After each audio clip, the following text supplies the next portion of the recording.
আল্লাহ তাআলা তার গ্রন্থ ও সে গ্রন্থলব্ধ কলা কৌশল তোমার উপর নাযিল করেছেন এবং তিনি তোমাকে এমন সবকিছুর জ্ঞান শিক্ষা দিয়েছেন যা আগে তোমার জানা ছিল না।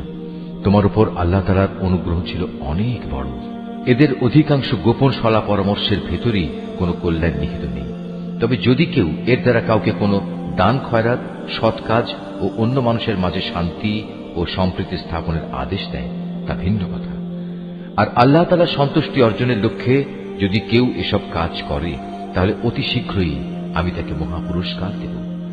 আবার যে ব্যক্তি তার কাছে প্রকৃত সত্য স্পষ্ট হয়ে যাওয়ার পর রসুলের বিরুদ্ধে আচরণ করবে এবং ইমানদারদের পথ ছেড়ে বেঈমান লোকদের নিয়ম নীতির অনুসরণ করবে, তাকে আমি সেদিকেই পরিচালিত করব যেদিকে সে চলতে চেয়েছে।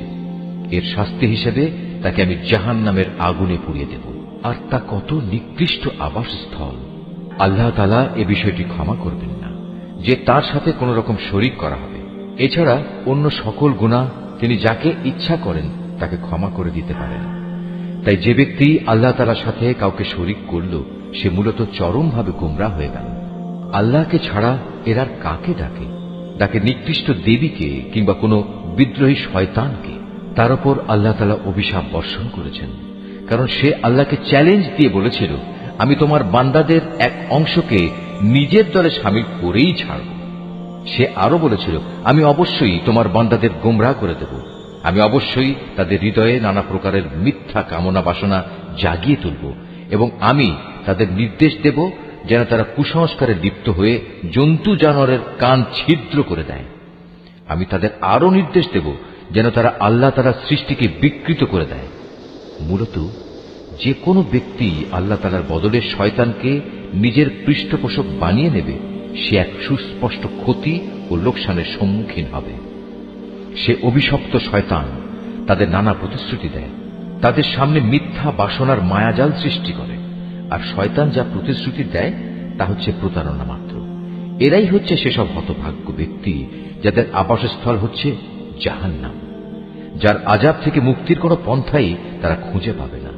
অপরদিকে যারা শয়তানের প্রতিশ্রুতি উপেক্ষা করে আল্লাহ তাআলার উপর ঈমান আনবে এবং ভালো কাজ করবে, তাদের আমি অচিরেই এমন এক জান্নাতে প্রবেশ করাবো যার তলদেশ দিয়ে ঝর্ণাধারা বইতে থাকবে।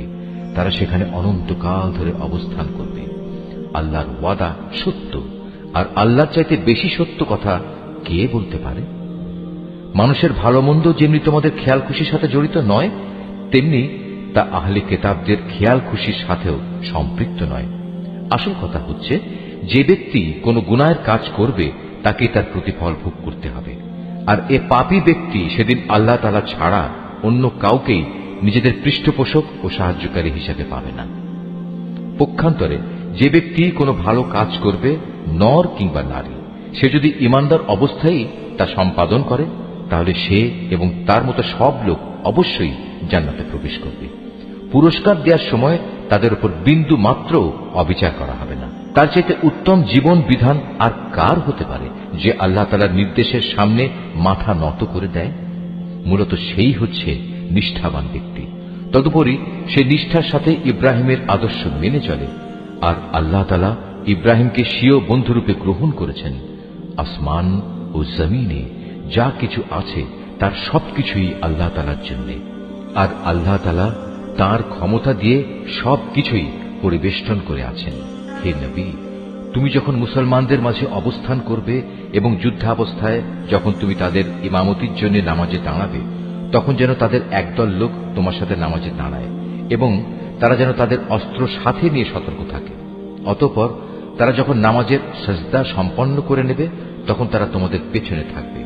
দ্বিতীয় দল যারা নামাজ তখনও পড়েনি তারা তোমার সাথে এসে নামাজ আদায় করবে, কিন্তু সর্বাবস্থায় তারা যেন সতর্কতা অবলম্বন করে এবং সশস্ত্র অবস্থায় থাকে, কারণ কাফেররা তো এই সুযোগটুকুই চায় যে যদি তোমরা তোমাদের মাল সামানা ও অস্ত্র শস্ত্র সম্পর্কে একটু অসাবধান হয়ে যাও, যাতে তারা তোমাদের উপর আকস্মিকভাবে ঝাঁপিয়ে পড়তে পারে।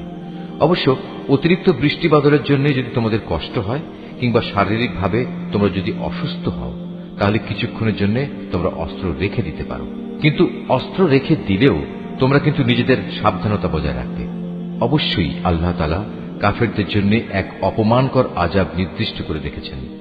অতঃপর তোমরা যখন নামাজ শেষ করে নেবে তখন দাঁড়িয়ে, বসে এবং শুয়ে তথা সর্বাবস্থায় আল্লাহ তাআলাকে স্মরণ করতে থাকবে। এরপর যখন তোমরা পুরোপুরি স্বস্তি বোধ করবে তখন যথারীতি নামাজ আদায় করবে। অবশ্যই নামাজ ঈমানদারদের উপর সুনির্দিষ্ট সময়ের সাথেই ফরজ করা হয়েছে। কোন শত্রু দলের পেছনে ধাওয়া করার সময় তোমরা বিন্দু মাত্র মনোবল হারিও না। তোমরা যদি কষ্ট পেয়ে থাকো তাহলে জেনে রেখো তারাও তো তোমাদের মতো কষ্ট পাচ্ছে, কিন্তু তোমরা আল্লাহ তাআলার কাছ থেকে যে জান্নাত আশা করো তারা তো তা করে না। নিশ্চয়ই আল্লাহ তাআলা সর্বজ্ঞ, কুশলী। অবশ্যই আমি সত্য দ্বীনের সাথে তোমার উপর এই গ্রন্থ নাজিল করেছি, যাতে করে আল্লাহ তাআলা তোমাকে যা জ্ঞানের আলো দেখিয়েছেন তার আলোকে তুমি মানুষদের বিচার মীমাংসা করতে পারো। তবে বিচার ফয়সালার সময় তুমি কখনো বিশ্বাসঘাতকদের পক্ষে তর্ক করো না। তুমি আল্লাহ তাআলার কাছে ক্ষমা প্রার্থনা করো। অবশ্যই আল্লাহ তাআলা বড় ক্ষমাশীল ও পরম দয়ালু। যারা নিজেদের সাথে বিশ্বাসঘাতকতা করে তুমি কখনো এমন সব লোকের পক্ষে কথা বলো না, কেননা আল্লাহ তাআলা এই পাপিষ্ঠ বিশ্বাসঘাতকদের কখনো পছন্দ করেন না। এরা মানুষদের কাছ থেকে নিজেদের কর্ম লুকিয়ে রাখতে চায়, কিন্তু আল্লাহ তাআলার কাছ থেকে তারা কিছুই লুকোতে পারবে না। আল্লাহ তাআলা তো হচ্ছেন সেই মহান সত্তা যিনি রাতের অন্ধকারে তিনি যেসব কথা বা কাজ পছন্দ করেন না এমন সব বিষয়ে যখন এরা সলা পরামর্শ করে তখনও তিনি তাদের সাথেই থাকেন। এরা যা কিছু করে তা সম্পূর্ণ আল্লাহ তাআলার জ্ঞানের পরিধির আওতাধীন। হ্যাঁ, এরাই হচ্ছে সেসব লোক যাদের সঠিক ঘটনা না জানার কারণে দুনিয়ার জীবনে তোমরা যাদের পক্ষে তর্ক করেছ, কিন্তু কিয়ামতের দিনে আল্লাহ তাআলার সামনে কে তাদের পক্ষে কথা বলবে, কিংবা সেদিন কে তাদের উপর অভিভাবক হবে? যে ব্যক্তি গুনাহের কাজ করে অথবা গুনাহ করে নিজের উপর নিজেই অবিচার করে, অতঃপর এজন্য যখন সে আল্লাহ তাআলার কাছে ক্ষমা প্রার্থনা করে তখন সে অবশ্যই আল্লাহ তাআলাকে পরম ক্ষমাশীল ও অতীব দয়ালু হিসাবে পাবে। যে ব্যক্তি কোনো গুনাহের কাজ করল সে কিন্তু এর দ্বারা নিজেই নিজের ক্ষতি সাধন করল। আল্লাহ তাআলা সবকিছুই জানেন, তিনি কুশলী। যে ব্যক্তি একটি অন্যায় কিংবা পাপ কাজ করল কিন্তু সে দোষ চাপিয়ে দিল একজন নির্দোষ ব্যক্তির উপর, এ কাজের ফলে সে প্রকারান্তরে সাংঘাতিক একটা অপবাদ ও জঘন্য গুনাহের বোঝা নিজের ঘাড়ে উঠিয়ে নিল। এ পরিস্থিতিতে যদি তোমার উপর আল্লাহ তাআলার অনুগ্রহ ও দয়া না থাকত তাহলে এদের একদল লোক তো তোমাকে প্রায় ভুল পথে পরিচালিত করেই ফেলেছিল, যদিও তারা এই আচরণ দিয়ে তাদের নিজেদের ছাড়া অন্য কাউকেই পথভ্রষ্ট করতে পারছিল না। অবশ্য তাদের এই প্রতারণামূলক কাজ দ্বারা তারা তোমার কোনোই ক্ষতি সাধন করতে সক্ষম হতো না, কারণ আল্লাহ তাআলা তাঁর গ্রন্থ ও সে গ্রন্থলব্ধ কলা কৌশল তোমার উপর নাজিল করেছেন, এবং তিনি তোমাকে এমন সব কিছুর জ্ঞান শিক্ষা দিয়েছেন যা আগে তোমার জানা ছিল না। তোমার উপর আল্লাহ তাআলার অনুগ্রহ ছিল অনেক বড়। এদের অধিকাংশ গোপন সলা পরামর্শের ভেতরই কোনো কল্যাণ নিহিত নেই। তবে যদি কেউ এর দ্বারা কাউকে কোনো দান খয়রাত, সৎ কাজ ও অন্য মানুষের মাঝে শান্তি ও সম্প্রীতি স্থাপনের আদেশ দেয় তা ভিন্ন কথা। আর আল্লাহ তাআলার সন্তুষ্টি অর্জনের লক্ষ্যে যদি কেউ এসব কাজ করে তাহলে অতি শীঘ্রই আমি তাকে মহাপুরস্কার দেব। আবার যে ব্যক্তি তার কাছে প্রকৃত সত্য স্পষ্ট হয়ে যাওয়ার পর রসুলের বিরুদ্ধে আচরণ করবে এবং ঈমানদারদের পথ ছেড়ে বেঈমান লোকদের নিয়ম নীতির অনুসরণ করবে, তাকে আমি সেদিকেই পরিচালিত করব যেদিকে সে চলতে চেয়েছে। এর শাস্তি হিসেবে তাকে আমি জাহান্নামের আগুনে পুড়িয়ে দেব, আর তা কত নিকৃষ্ট আবাসস্থল। আল্লাহ তাআলা এ বিষয়টি ক্ষমা করবেন না যে তার সাথে কোন রকম শরীক করা হবে। এছাড়া অন্য সকল গুনাহ তিনি যাকে ইচ্ছা করেন তাকে ক্ষমা করে দিতে পারেন। তাই যে ব্যক্তি আল্লাহ তাআলার সাথে কাউকে শরীক করল সে মূলত চরমভাবে গোমরাহ হয়ে গেল। আল্লাহকে ছাড়া এরা কাকে ডাকে? ডাকে নিকৃষ্ট দেবীকে কিংবা কোনো বিদ্রোহী শয়তানকে। তার উপর আল্লাহ তাআলা অভিশাপ বর্ষণ করেছেন, কারণ সে আল্লাহকে চ্যালেঞ্জ দিয়ে বলেছিল, আমি তোমার বান্দাদের এক অংশকে নিজের দলে শামিল করেই ছাড়ব। সে আরো বলেছিল, আমি অবশ্যই তোমার বান্দাদের গোমরাহ করে দেব, আমি অবশ্যই তাদের হৃদয়ে নানা প্রকারের মিথ্যা কামনা বাসনা জাগিয়ে তুলব, এবং আমি তাদের নির্দেশ দেব যেন তারা কুসংস্কারে লিপ্ত হয়ে জন্তু জানোয়ারের কান ছিদ্র করে দেয়। আমি তাদের আরো নির্দেশ দেব যেন তারা আল্লাহ তাআলার সৃষ্টিকে বিকৃত করে দেয়। মূলত যে কোনো ব্যক্তি আল্লাহ তাআলার বদলে শয়তানকে নিজের পৃষ্ঠপোষক বানিয়ে নেবে সে এক সুস্পষ্ট ক্ষতি ও লোকসানের সম্মুখীন হবে। সে অভিশপ্ত শয়তান তাদের নানা প্রতিশ্রুতি দেয়, তাদের সামনে মিথ্যা বাসনার মায়াজাল সৃষ্টি করে, আর শয়তান যা প্রতিশ্রুতি দেয় তা হচ্ছে প্রতারণা মাত্র। এরাই হচ্ছে সেসব হতভাগ্য ব্যক্তি যাদের আবাসস্থল হচ্ছে জাহান্নাম, যার আযাব থেকে মুক্তির কোনো পন্থাই তারা খুঁজে পাবে না।